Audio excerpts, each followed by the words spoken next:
creative world is the world of new music.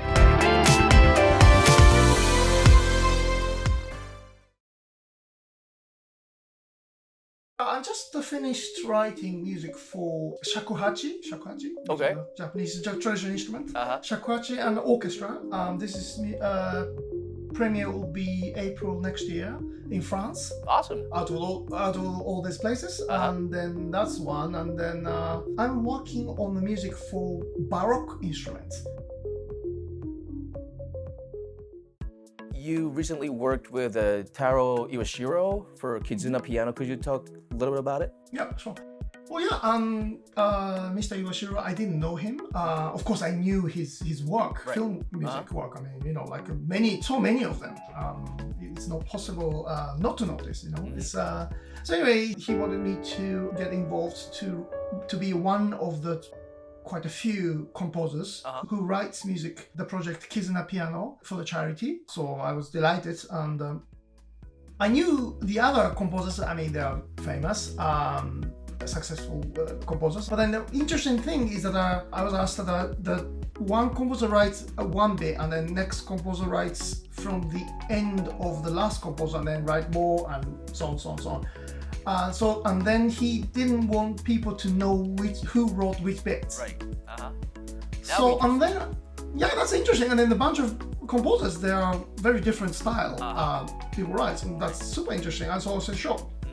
And then they told me you are welcome to write whatever the style of the music you want. And I mean, I don't know. This is the interesting things. I never spoke about this. So I did the way with my sincere thought, how I wanted to write, getting past on the spirit from the composer before me, and then after.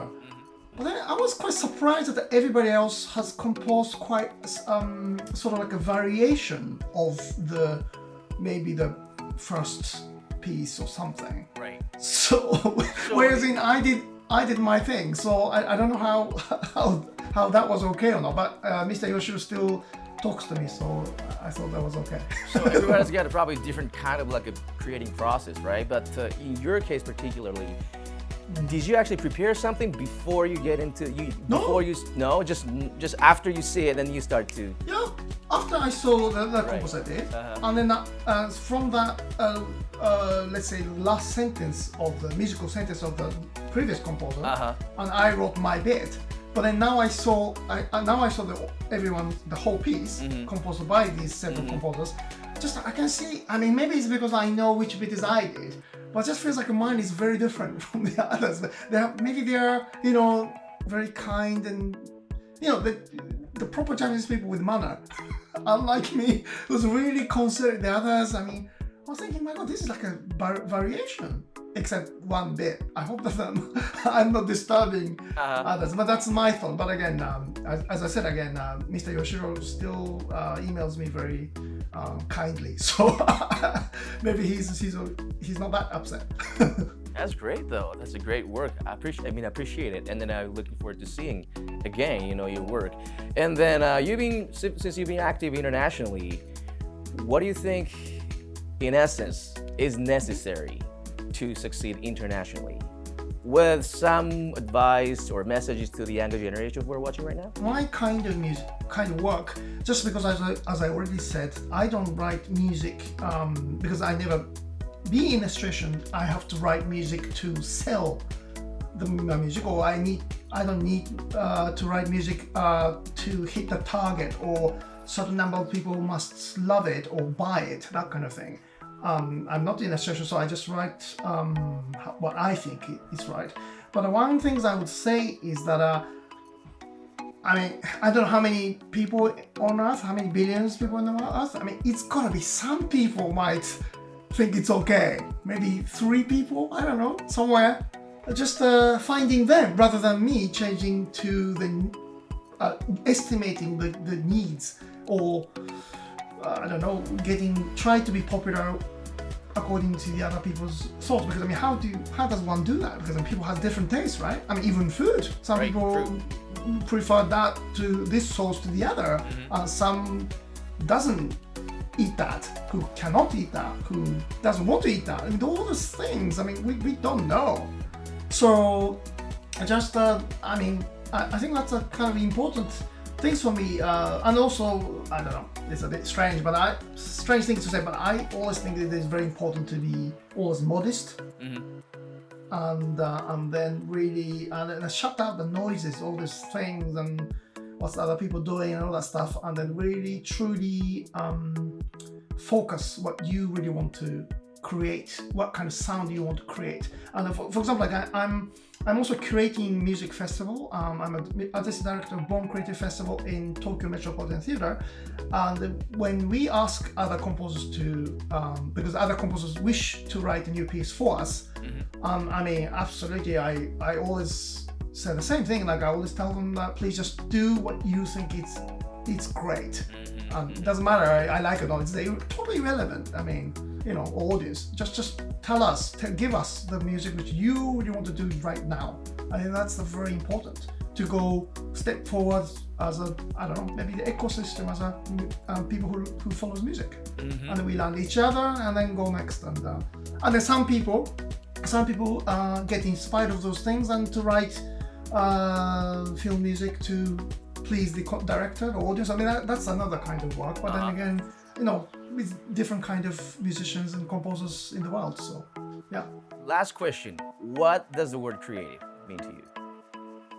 It means, for me, is this... Freedom. Meaning? My meaning, for me, it's... I can't think of any other words than this, I must say, because your imagination, your creation, however it's good, it's bad, but says who? Who said that? Good or bad, but your creation is your thing. No one can touch you. No one can disturb you. No one can distract you. No one can destroy you.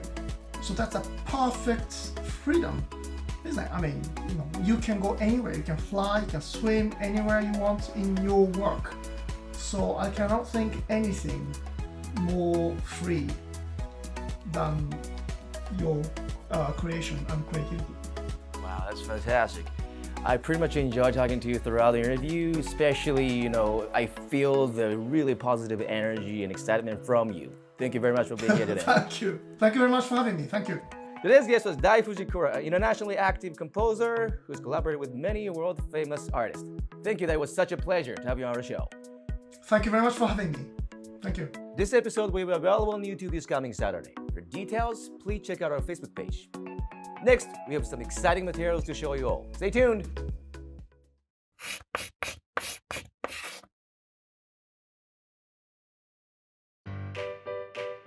Hello.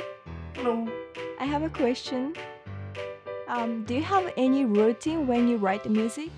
Well, actually, I don't. I'm pretty lazy, I think. So I wake up in the morning and I try to find things to do, therefore I don't have to start working. Like I have to make coffee, blah blah blah, and then I just delay the start working time, and then around afternoon I really have to work, and then I start writing, and then it's like this. And but the thing is that my deadlines, every work has a deadline, and my deadlines are always very far.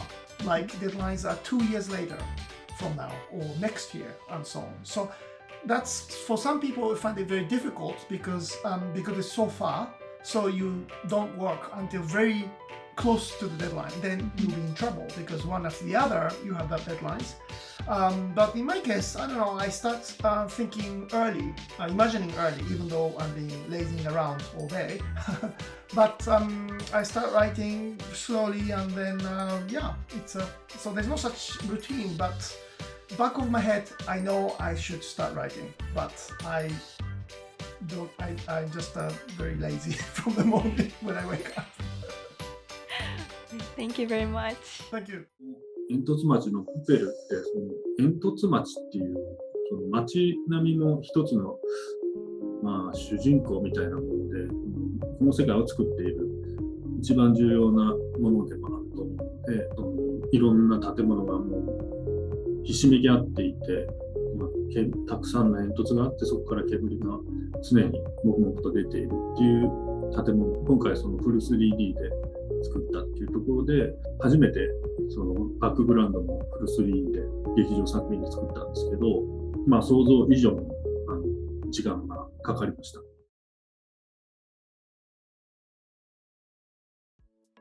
っぱりそのストーリーの展開の見せ方だとか、そのリズムの良さとか、西野さんが結構その華やかな感じが好きっていうところでのいろんな要望があったと思うんですけども、そこら辺の話し合いっていうのは結構密にやられたんですか？西野さんと一番本当にやり取りしたのが最初の、脚本を作っていくところで、その中でそのストーリーとか展開っていうのを考えていく中で、本当に毎週のように会ってお話をさせてもらっていましたね。特にその前半シーンは本当にエンターテインメントっていう形で、楽しかったです見る方を楽しませたいですし、この世界の中に、物語の中にいる人を仕込みたいっていう気持ちがあったので、そこは本当に重要といいますか、明確な目的があって作りましたね。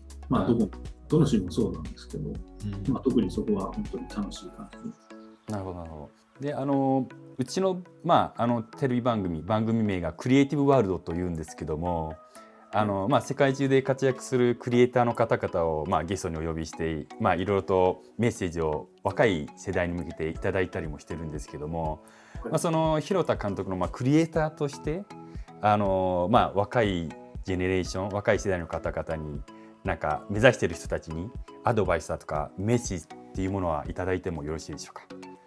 自分がなんでその作品を作るのかな、それに携わるのかなってことを考えたときに、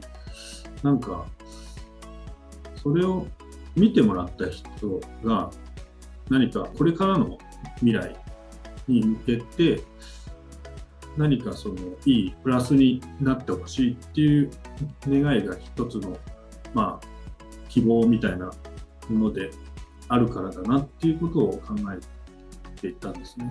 で、そういうふうに考えたときに、クリエイターってなんだろうなって考えると、やっぱりこれからの未来を作っているんだっていうことになってくると思うんですね。この作品を通して作ったものを通して、それがまた人に何かを伝えて、でその人がまたこれからの先のことを考えていったりとか生きていくっていうことを考えると、やっぱり自分がクリエイターで何を作ってるかって言ったら、やっぱり未来を作っているっていう、そういう自覚を持つようにはしているので、そういう自覚を持つからには何かより良いその未来に通じるものを作りたいなっていうことを常に考えています。なるほど、素晴らしい。この業界を目指している人が聞きたがるような内容だったので、本当にありがとうございます。うちの番組で、定番質問というのがあって、広田監督にとってのクリエイティブって何かっていうのを一言。今この世界にないものを作るっていうことですよね。やっぱりそれは本当に未来につながるものですし、その未来が何かって言ったら、やっぱり今よりもいい未来ですよね。そこに尽きるかなと思います。なるほど、ありがとうございます。最後にですけども、うちの番組見てる視聴者の方、あとファンの方に向けてですね、映画の魅力とメッセージをいただけるとありがたいです。はい、この、作品、映画煙突町のプペルは、たった一人夜空の星を信じる少年のルビッチがゴミ人間のプペルと一緒にその星空を目指すっていうストーリーなんですけど、見る人にとても勇気を与えてくれるものになっていると思います。で、さらに子供も大人も楽しめるエンターテインメントになっていると思いますので、ぜひ劇場で楽しんでいただきたいと思います。ありがとうございます。今日はお忙しいところありがとうございます。本日のゲストは煙突の町プペルの監督の広田さんでした。今日はありがとうございました。はい、ありがとうございました。Wait, there's part 2. Also, don't forget to subscribe to our channel.